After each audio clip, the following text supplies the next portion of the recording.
श्रीमद् भगवद गीता के इस पाठ से पहले श्रीमद् भगवद गीता के विषय में कुछ सूक्ष्म जानकारी होना आपके लिए अति आवश्यक है। श्रीमद् भगवद गीता का यदि हम संधि विच्छेद करते हैं तो इसमें श्री का अर्थ श्री राधा रानी से है और उनके मद से उत्पन्न हुआ ये ज्ञान जो कि गाया गया भगवान श्री कृष्ण के द्वारा, इसीलिए इसका नाम पड़ा श्रीमद् भगवद गीता। इसमें कुल मिलाकर 700 श्लोक हैं, जिसमें से 574 यानी 574 श्लोक अकेले स्वयं भगवान श्री कृष्ण ने बोले हैं।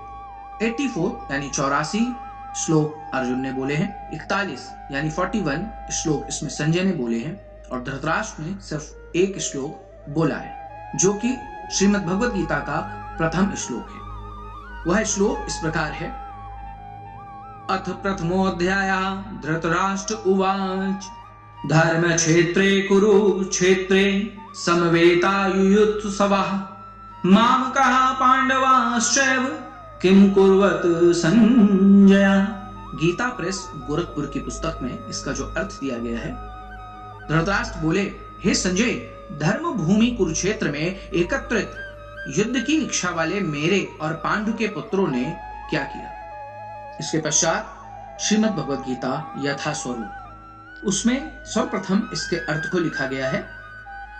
धृतराष्ट्र ने कहा, हे संजय, धर्म भूमि कुरुक्षेत्र में युद्ध की इच्छा से एकत्र हुए मेरे तथा पांडु के पुत्रों ने क्या किया। इसके बाद आचार्यों ने इसका विश्लेषण किया है।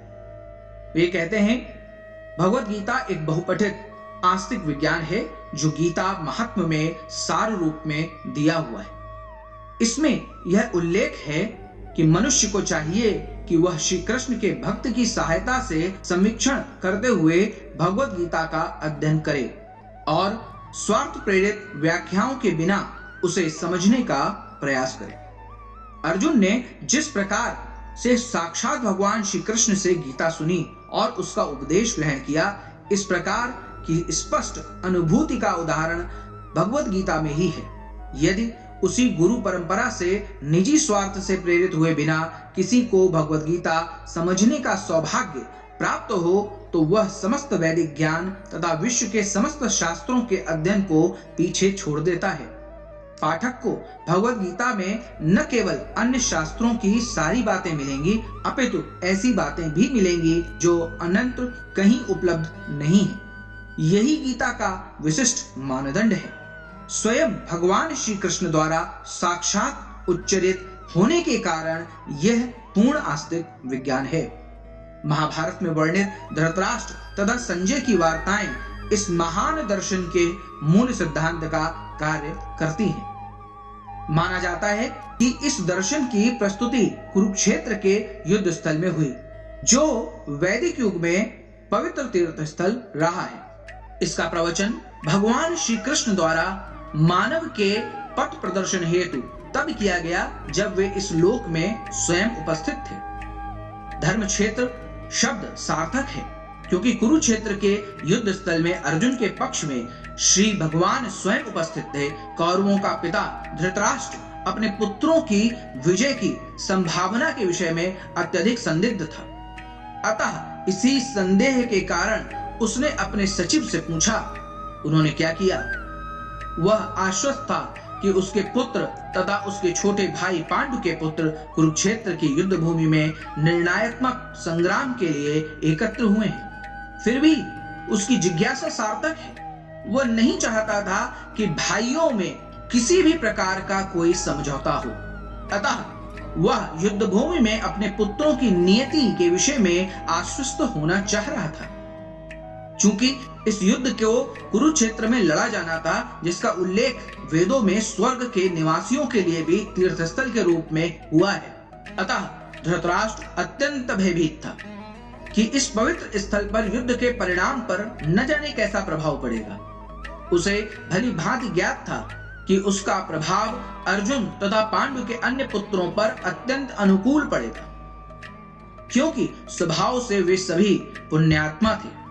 संजय श्री व्यास का शिष्य था, अतः उनकी कृपा से संजय धृतराष्ट्र के कक्ष में बैठे बैठे कुरुक्षेत्र के युद्ध स्थल का दर्शन कर सकता था।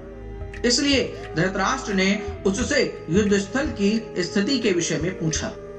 पांडव तथा धृतराष्ट्र के पुत्र दोनों ही एक वंश से संबंधित हैं, किंतु यहाँ पर धृतराष्ट्र के वाक्य से उसके मनोभाव प्रकट होते हैं। उसने जानबूझकर अपने पुत्रों को कुरु कहा और पांडु के पुत्रों को वंश के उत्तराधिकारी से विलग कर दिया।